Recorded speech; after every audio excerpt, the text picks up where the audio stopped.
안녕하세요. 보선기입니다. 오늘은 머리가 좋은 사람과 머리가 나쁜 사람, 이것이 다르다. 불교에서 말하는 머리가 좋은 사람과 머리가 나쁜 사람은 어떤 사람인가에 대해서 말씀드리도록 하겠습니다. 인터넷을 보면 저 사람은 머리가 좋다, 아니면 저 사람은 진짜 머리가 나쁘다라고 다른 사람에 대해서 이렇게 평가를 하는 사람이 있습니다. 어떤 사람이 머리가 좋고 어떤 사람이 머리가 나쁜가에 대해서는 사람마다 가치 기준이 다 다르기 때문에 이 사람은 머리가 좋다, 아니면 저 사람은 머리가 나쁘다라고 말하는 것도 그 사람마다 다 다른 것 같습니다. 불교에서는 지혜로운 사람을 지자, 어리석은 사람을 우자라고 합니다. 어떤 사람이 지혜로운 사람이고 어리석은 사람은 또 어떤 사람인가? 지혜로운 사람과 어리석은 사람의 차이는 어디에 있는가에 대해서 말씀드리도록 하겠습니다. 여러분들은 어떤 사람이 머리가 좋은 사람이라고 생각하시나요? 보통 초등학교 때부터 고등학교 때까지는 학교 공부를 잘하는 사람이 머리가 좋은 사람이라고 합니다. 학교에서 좋은 성적을 낸다거나 공부를 잘하는 사람, 이런 사람이 저 사람은 참 머리가 좋다고 말을 합니다. 대학교에 들어가서 또 대학을 졸업하고 직장생활, 사회생활을 하는 사람이라면 돈을 잘 버는 사람, 어떻게 하면 돈을 벌 수 있는가를 잘 알고 있는 사람, 그리고 그 방법으로 돈을 잘 버는 사람을 저 사람은 참 진짜 머리가 좋다, 머리가 좋은 사람이라고 말을 합니다. 그리고 돈을 잘 버는 사람들 중에서도 그 번 돈으로 무엇을 해야 하는지, 어디에 쓰는 것이 좋은지, 돈을 또 잘 쓰는 사람을 머리가 좋은 사람이라고 합니다. 여러분들이 잘 알고 계시는 빌 게이츠는 돈을 잘 쓰는 것은 돈을 잘 버는 것만큼 어려운 일이라고 말했습니다. 그만큼 돈을 벌기도 어렵지만 그 번 돈으로 어떻게 잘 쓰는가, 어떻게 행복하게 의미 있는 곳에 돈을 쓰는가, 그리고 행복해질 수 있는가, 이렇게 돈을 어떻게 쓰는가도 참 중요하고 또 어렵습니다. 돈이 많아도 또 돈을 많이 벌어도 불행한 사람은 많습니다. 돈을 많이 벌어서 약물 중독에 걸린다거나 아니면 돈 때문에 사건, 사고에 휘말린다거나 해서 돈은 많지만, 돈은 많이 벌었지만 불행한 삶을 사는 사람이 적지 않습니다. 돈을 버는 것 이상으로 돈을 어떻게 쓰는가, 행복하게 쓰는가, 이것도 중요한 행복의 기준이라고 말하는 사람이 있습니다. 유명한 사람들 중에서는 나는 연봉 얼마다, 나는 1년에 이만큼 벌고 있다, 이렇게 많은 수입이 있다라고 자기가 번 돈을 과시하는 사람이 있습니다. 그렇게 말하는 사람들을 또 다른 사람들은 머리가 진짜 나쁜 사람이라고 말하는 사람도 있습니다. 자기가 번 돈을 과시하면서 그렇지 못한 사람들을 무시하는 행동을 보이면 일리 있는 말인 것 같기도 합니다. 사람들 중에는 자기가 번 돈 때문에 오히려 더 불행해지는 사람도 있습니다. 하지만 몸과 마음이 모두 건강하고 행복하게 잘 사는 사람도 있습니다. 그리고 자기가 번 돈으로 취미생활을 즐기면서 삶을 즐기는 사람도 있습니다. 학창 시절 때는 학교 공부를 잘하는 사람이 머리가 좋은 사람이라고 했습니다. 그리고 사회에 나오게 되면 돈을 잘 버는 사람, 잘 버는 방법을 알고 있고 또 돈을 잘 버는 사람을 머리가 좋은 사람이라고 합니다. 그리고 돈을 번 사람들 중에서도 그것을 어떻게 쓰는가, 자기의 신용을 잃고 불행해지는데 그 돈을 써버리는 사람도 있습니다. 그리고 몸과 마음이 모두 행복하면서 주위 사람들도 행복하게 하면서 그 번 돈을 쓰는 사람도 있습니다. 자신의 삶을 만끽하는데 그 돈을 잘 쓰는 사람도 있습니다. 돈을 잘 벌어도 어떻게 쓰는가, 잘 쓰는 사람을 또 머리가 좋은 사람이라고 합니다. 오늘 말씀드릴 내용은 불교에서 말하는 지혜로운 사람과 어리석은 사람은 어디가 다른가? 일반적으로 말하는 이런 지혜로운 사람, 머리가 좋은 사람, 어리석은 사람과는 다릅니다. 아마 들으시면 깜짝 놀라실 내용입니다. 오늘은 이 순서대로 말씀을 드리겠습니다. 불교 말씀 중에 이런 말씀이 있습니다. 팔만의 법장을 다 알고 있어도 부세를 모르면 우자다. 난 놓고 기억자도 몰라도 부세를 알면 지자다. 팔만의 법장이라고 하는 것은 팔만대장경, 석가께서 설하신 불교 일체경을 말합니다. 7천여 권 이상의 불교 경전을 다 알고 있어도 다 암기하고 있어도, 다 머릿속에 들어가 있어도 어느 경전에 어느 부분에 이런 말씀이 있다는 것을 다 알고 있는 사람이라고 할지라도, 백과사전을 암기하고 있는 사람이라고 할지라도 후세를 모르면 무자이다. 후세라고 하는 것은 죽은 뒤의 세상, 죽은 뒤를 모르면 어리석은 사람이라고 말씀하십니다. 난 놓고 기억자도 몰라도 후세를 알면 지자다. 난 놓고 기억자도 모른다는 것은 글을 모르는 사람, 계산도 할 수 없는 사람, 그런 사람이라고 할지라도 후세를 알면, 가장 중요한 이 후세를 아는 사람이라면 그 사람은 지혜로운 사람이라고 말씀하십니다. 후세를 아는가,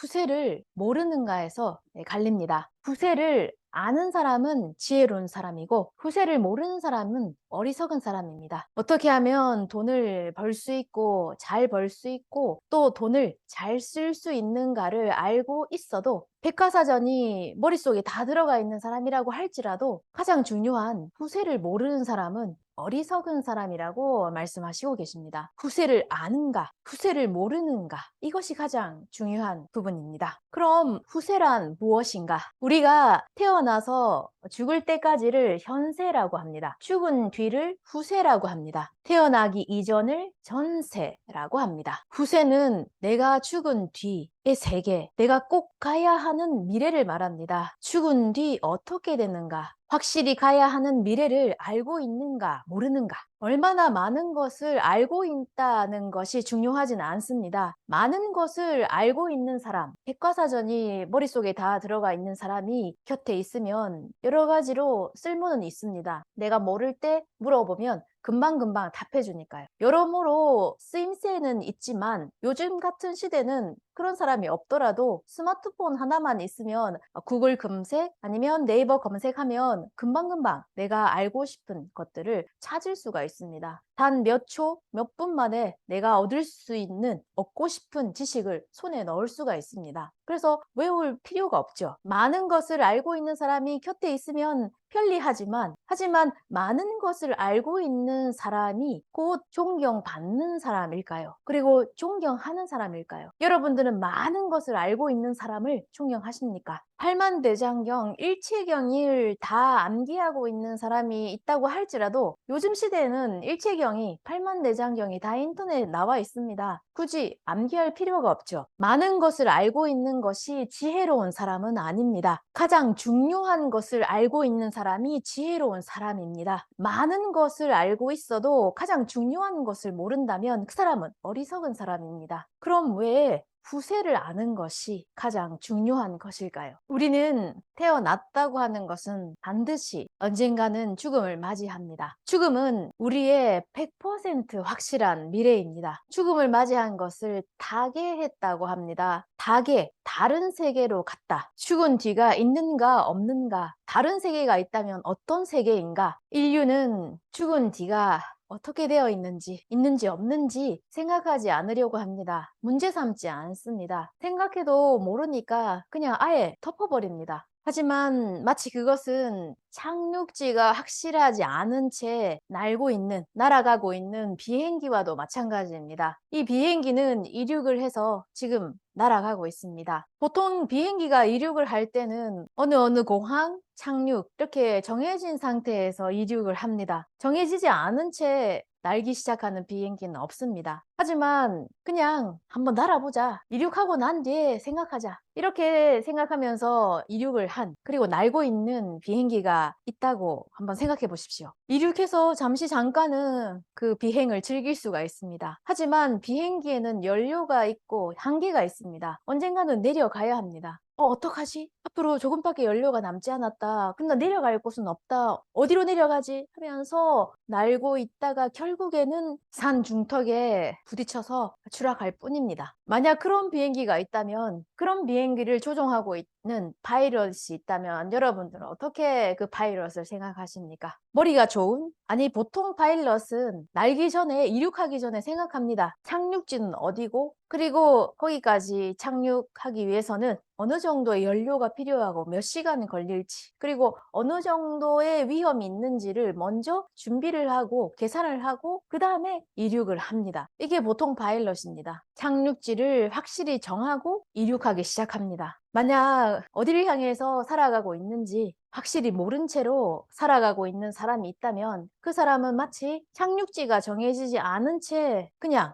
이륙해버리는, 그리고 날고 있는 비행기와도 같습니다. 어디에 착륙을 해야 할지 확실하지 않은 이 비행기도 어떻게 하면 더 오래 날 수 있을까? 어떻게 하면 더 즐겁게, 쾌적하게 이 비행을 즐길 수 있을까? 이 점만은 열심히 생각합니다. 그리고 만약에 날다가 어떤 난기류에 들어갔다든지 했을 때는 이 문제를 어떻게 극복해야 되는가 열심히 생각합니다. 그리고 더 쾌적하게, 더 즐거운 이 플라이트를 즐기기 위해서 이 안에서 열심히 생각합니다. 좀 더 오래, 길게, 쾌적한 이 비행을 즐기려고 합니다. 하지만 더 오래 날고 더 쾌적하게 이 비행기 안에서의 시간을 즐기는 것도 중요하지만 가장 중요한 것은 이 비행기가 어디로 내려가야 하는지, 착륙지가 가장 중요합니다. 이 비행기가 내려가야 할 곳, 착륙한 뒤 어떻게 되는지, 이것은 전혀 생각하지 않고 지금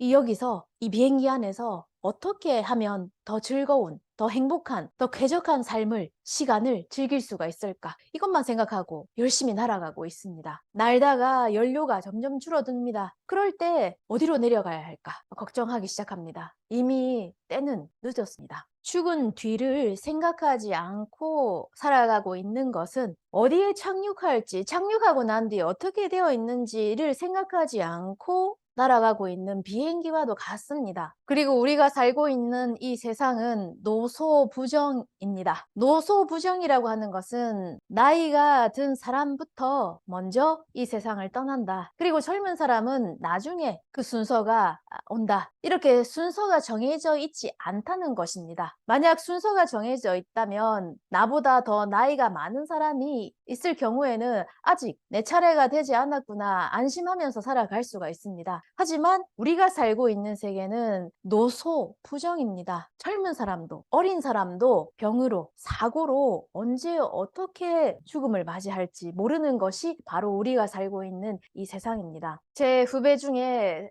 35살 때 심장마비로 죽은 친구가 있습니다. 그 친구는 혼자서 해외 출장 가서 호텔에서 그렇게 이 세상을 떠났습니다. 그달 셋째 아이가 태어날 예정이었기 때문에 출장에서 돌아오면 출산일보다 더 빨리 돌아올 수 있으면 좋겠다 그렇게 말하면서 출장을 떠난 후배였습니다. 그런데 돌아왔을 때는 이미 이 세상 사람이 아니었습니다. 언제 어떤 일이 일어나서 우리는 죽음을 맞이할지 모릅니다. 젊은 사람이라도 어린 친구라도 사고로 병으로 이 세상을 떠납니다. 나이 든 사람부터 먼저 이 세상을 떠난다. 그런 순서는 정해져 있지 않다입니다. 지금은 100년 인생이라고 합니다. 그래서 100살까지 아니면 100살 넘게까지 오래 사시는 분도 계시지만 모두가 다 100살까지 살 수 있는 것은 아닙니다. 100살이 되기 전에 50을 넘기지 못하고 죽음을 맞이하는 사람도 있습니다. 우리의 육체는 진짜 병의 그릇이라는 말이 있습니다. 언제 어떤 병이 나타날지, 병에 걸릴지 모르는 것이 바로 우리의 육체, 몸입니다. 어제까지는 건강했지만 오늘 아니면 앞으로 어떤 일이 생길지 모릅니다. 연료가 언제 끊길지 모른다는 것입니다. 운전을 할 때는 그 어느 정도 남아있는지 알 수가 있습니다. 연료가. 하지만 우리의 인생의 연료 언제 끊길지 알 수가 없습니다. 이 남아있는 이 연료 계기가 고장났기 때문에 얼마 정도 남아있는지 아무도 알 수가 없습니다. 앞으로 10년인지 1년인지 하루밖에 안 남았는지 볼 수가 없습니다. 알 수가 없습니다. 이 인생 비행도 마찬가지입니다. 인생 비행기도 지금 날고 있는 이 비행기 연료계가 얼마나 남아있는지 아무도 알 수가 없습니다. 이륙을 해서 금방 떨어지는 비행기도 있습니다. 그리고 좀 오래 날고 있는 비행기도 있습니다. 중간쯤 올라갔다가 이 정상을 찍고 바로 추락해버리는 비행기도 있습니다. 어느 정도 연료가 있는지, 앞으로 얼마나 남아있는지 아무도 모릅니다. 우리 인생 비행 또한 연료가 얼마나 남아있는지를 알 수 없는 것입니다. 연료기가 고장난 상태, 연료 계기가 고장난 상태가 바로 노소 부정입니다. 언제 추락할지 모릅니다. 그럼에도 불구하고 우리는 이 안에서, 이 비행기 안에서 더 오래, 더 쾌적하게 살기 위해서는 어떻게 해야 하나, 이것만을 생각하고 있습니다. 하지만 더 중요한 것은, 가장 중요한 것은 앞으로 꼭 내려가야 하는 이 착륙지가 있는지 없는지, 어떻게 되어 있는지 이것을 먼저 생각해야 합니다. 확보해야 합니다. 지혜는 앞을 내다볼 수 있는 힘을 말합니다. 예를 들어서 장기나 바둑의 명인, 달인은 내가 이렇게 하면 상대방은 어떻게 둘지 이것을 잘 압니다. 그렇기 때문에 상대방의 수를 읽고 지혜로운 사람은 장기나 바둑에서 이길 수가 있습니다. 주식 같은 경우에도 마찬가지입니다. 앞으로 이게 어떻게 움직일지, 경제가 아니면 이 주식이 어떻게 움직일지를 내다보고 주식을 사거나 아니면 주식을 팔아서 돈을 버는 사람, 지혜로운 사람입니다. 하지만 그렇지 못한 사람, 어리석은 사람은 앞을 내다볼 수 없는 사람은 손해를 보죠. 지혜가 있는 사람, 앞을 내다볼 수 있는 사람은 먼저 앞을 보고 그리고 움직이고 그리고 승리를 합니다. 그리고 돈을 법니다. 그렇지 못한 사람은 손해를 보고 승리를 거두지 못합니다. 그러면 인생의 지혜자는 어떤 사람일까요? 장래를 내다보고 우리의 인생을 밝게 할 수 있는 힘이 있는 사람이 인생의 지혜자입니다. 만약 대학생에게 장래에 대한 준비, 대책은 어떤가라고 묻는다면 대학을 졸업하고 이런 회사에 취직을 해서 앞으로 이렇게 살아가겠습니다라는 계획을 가지고 있습니다. 그것이 장래, 어떻게 앞으로 살아갈지에 대해서 대책입니다. 만약 50대 후반인 사람에게 장래에 어떻게 대책을 세웠느냐라고 말을 했을 때는 노후 대책이겠죠. 50대 이후 70대, 80대가 되었을 때 어떻게 되는지 대책을 세우고 준비를 하는 것. 이것이 장래에 대한 대책이고 준비입니다. 대학생은 취직, 50대 후반이라면 노후에 대한 대책 마련입니다. 만약 그런 대책이 없다면, 그런 준비를 하지 않는다면 이 50대 후반인 사람에게 장래에 대해서 무슨 대책이 있냐, 준비해 둔 게 있냐라고 물어봤을 때 아무것도 없습니다라고 말을 했을 때 여러분들 어떻게 생각하시나요? 열심히 장래에 대해서 대책을 마련하고 준비를 해도 대학생이 졸업을 해서 취직을 할 수 있다. 아니면 50대 후반인 사람이 노후를 맞이할 수 있다. 이 장래는 100% 오진 않습니다. 오는 사람도 있고 오지 않는 사람도 있습니다. 50대가 되기 전에 죽음을 맞이하면 그 사람에게 있어서는 노후는 없습니다. 취직을 하고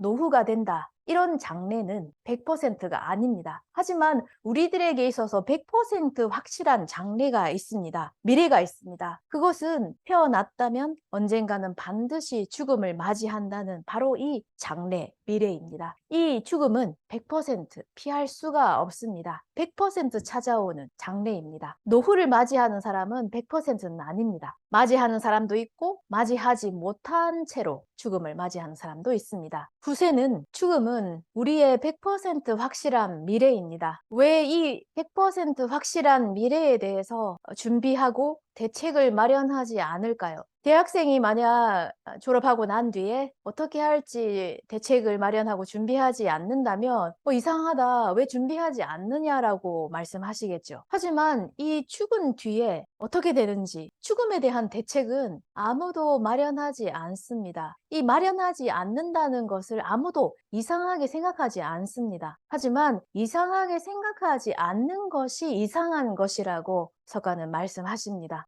비행기가 열심히 날아가면서 날개가 부러졌다면 날개를 손질하고 아니면 여러 가지 어떻게 엔진 트러블이 있으면 고쳐보려고 열심히 날아가고 있습니다. 하지만 열심히 날아가는 이 비행기도 언젠가는 반드시 내려가야 합니다. 비행기를 고치는 것도 중요하지만 내려가야 하는 착륙지가 더 가장 중요하지 않을까요? 하지만 아무도 내려가야 하는 이 착륙지에 대해서는 생각하려고 하지 않습니다. 언젠가는 비행기의 연료가 끊기고 고장이 나거나 해서 반드시 내려가야 할 때가 옵니다. 그리고 그게 언제인지 확실하지 않습니다. 그런 비행기이기 때문에, 그런 비행기 안에 타고 있는 우리들이기 때문에 비행기 안에서 아무리 맛있는 음식을 먹어도, 그리고 즐거운 대화를 나눠도, 재미있는 영화를 봐도 진심으로 즐길 수가 없습니다. 마음 한켠에는 항상 불안이 있습니다. 내가 내려가야 할 곳이 어디인지 없기 때문입니다. 그리고 언제 내려갈지 모르는 이 불안이 항상 있기 때문에 이 비행기 안에서 아무리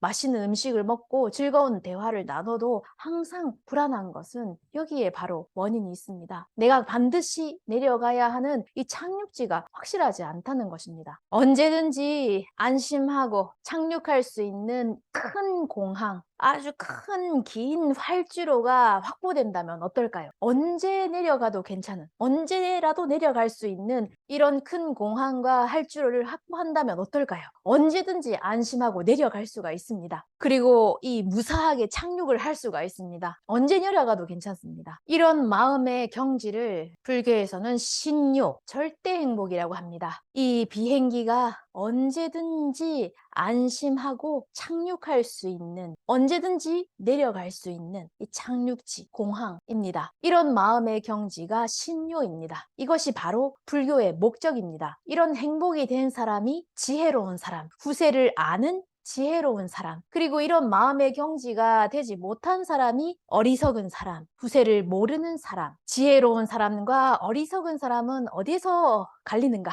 후세를 아는가? 후세를 모르는가? 여기서 갈립니다. 이것을 가르쳐 주신 것이 바로 불교 가르침입니다. 일반적으로 말하는 머리가 좋은 사람과 나쁜 사람, 불교에서 말하는 머리가 좋은 사람과 나쁜 사람은 전혀 틀리다는 것에 대해서 오늘 말씀을 드렸습니다. 우리가 지금 살아가고 있는 목적은 언제든지 안심하고 내려갈 수 있는, 착륙할 수 있는 이 대공항, 이 착륙지를 하루라도 빨리 확보를 하는 것입니다. 그렇다면 얼마나 즐거운 인생 비행이 되겠습니까? 불교에서 말하는 지혜로운 사람과 어리석은 사람의 결정적인 차이에 대해서 오늘 말씀을 드렸습니다. 이렇게 불교 가르침을 알기 쉽게 전해드리고 있는 채널입니다. 관심 있게 보셨다면 구독과 좋아요 부탁드립니다. 끝까지 시청해 주셔서 감사합니다.